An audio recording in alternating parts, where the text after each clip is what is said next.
Hacking 101. Come on, Raggable, how long is this going to take you? I see some suspicious-looking people parked over there. I don't know, I've got to find one. I've got to find a broken PSP in here somewhere. I've got to use one. I've got to be authentic in this show. And Hogs blew all the goddamn money on the PS3, so we can't buy a used one. Well, why can't Pox be out here digging in the trash himself? Well, that would make me his bitch then, wouldn't They're going to think you're a bum. Come on. Yeah. Oh my Finally, gosh. 5 hours of this shit. We finally found one. Oh, good. Hi, I'm Fox. I'm Raggable. And this is PSP Hacking 101 episode 27. Yes. And in today's episode, we're going to be covering some big news. That everybody already probably knows about, but nonetheless. The speed of internet is faster than our speed of making videos. The universal downgrader / unbricker. Yeah, so there was a video going around a few months back of this magical battery and memory stick that could unbrick a PSP if you botched a custom firmware install or something like that. And turns out it's true. And It exists. And this awesome team of all the greatest homebrew developers got together and they made a method of making your own.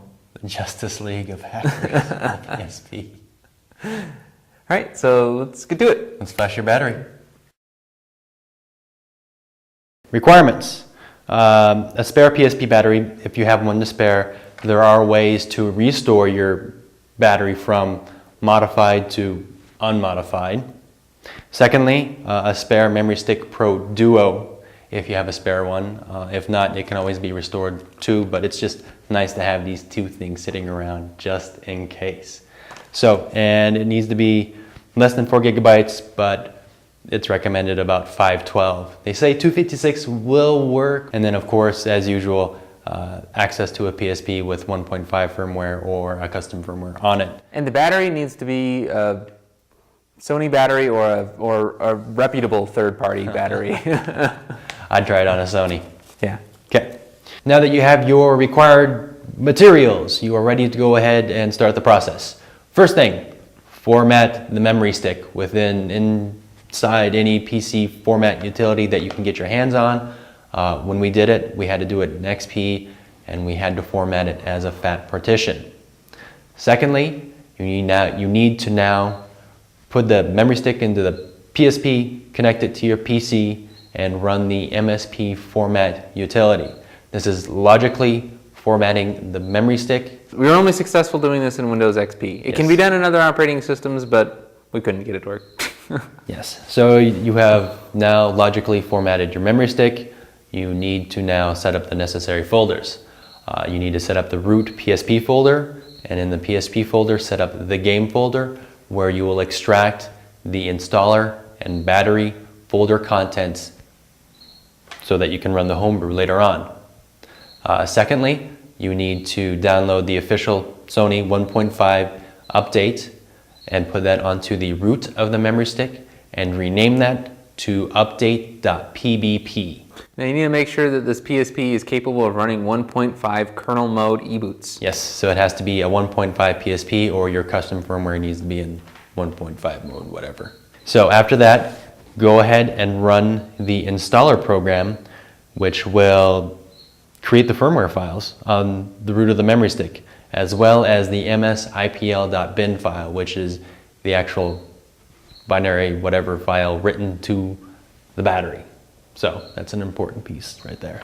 Connect the PSP back to the PC again and run the msipl program on the PC side, which will actually take that bin file and set it up further, give more files. I don't know. Does even more magic. Hence the magic memory stick. Now that you have all the files that you need, you are ready to go ahead and start flashing to your battery.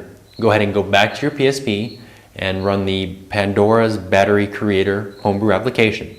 It'll launch a text menu, and the first thing that you should do is push the triangle button. No questions, just push it. Back up your battery EEPROM to your memory stick. Back it up, reboot, go back, launch the application, push X/cross, and it will flash your battery into service mode. And now you have a magic memory stick and a jig kick battery. Actually using the jig kick battery and the magic memory stick.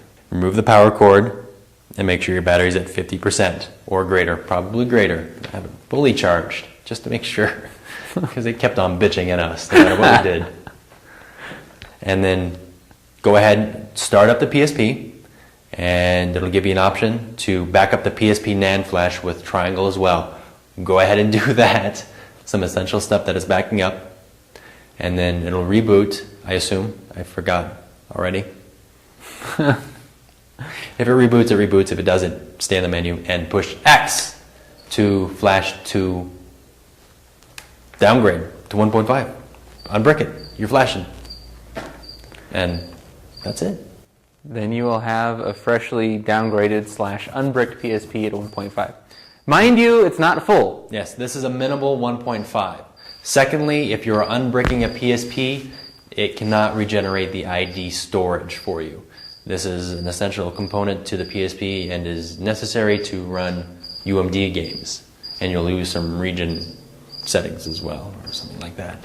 I forgot what. But So it's recommended that you upgrade to another firmware and then install custom firmware. yes. Which is weird, or upgrade and downgrade again. And but anyways, you should be good to go for homebrew at this point. Yes. And so your PSPs are now functioning again. Have at it. Cool. So now you should have a PSP running 1.5. a minimal 1.5. Which you can obviously take other places. But yes, once you're at this point, then you are capable of installing custom firmwares and all that really fun stuff. The road to a greater So you can go back and watch the babies, and they can tell you how to do that. Jump back an episode. Oh yeah, so this is actually episode 27, which gives you enough episodes for A DVD. So this is the final episode on this DVD. yes. So DVD 6, 7, 8, 9, 10, 11, 12. Volume 6. Volume 6. Or 5. No, it's 6. It's volume 6. Which volume is it? I don't know, but this one's going to have a really neat behind the scenes on how we made, well, this episode. And kind of a little tutorial on how we do the show, period. And audio commentaries on all the episodes, and it's going to help us out in making more shows. Yes. So- Especially like a PS3 Hacking 101 show. Yes, and that's the other announcement. We were able to get a PS3 with the sales from the last DVD. Thank you very much. And we will be kicking out quite a few shows pretty soon here. So stay tuned to twosmartguys.com. No, not PS3Hacking101.com. That is not our domain. Nor will it ever be. And we don't care. Oh, and if you got questions, the forums are the best way to get quick answers. There's a bazillion people living on there, and they know this stuff by heart.